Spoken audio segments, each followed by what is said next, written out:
To pay with PayPal on Alibaba, follow these steps. Search for products. Go to Alibaba's website or app and search for the products you want to purchase, whether it's electronics, clothing, or any other goods. Select a supplier.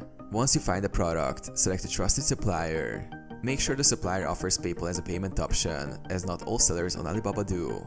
Request a proforma invoice. If you're not buying directly, you might need to request a proforma invoice or negotiated terms.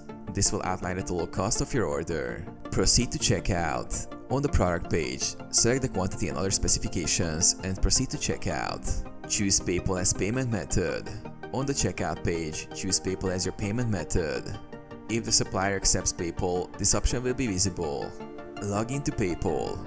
After selecting PayPal, you'll be redirected to the PayPal login page. Enter your PayPal account credentials. Confirm payment. Review the payment details and click Confirm Payment to complete your transaction. Order confirmation. After successful payment, you will receive an order confirmation and shipping details.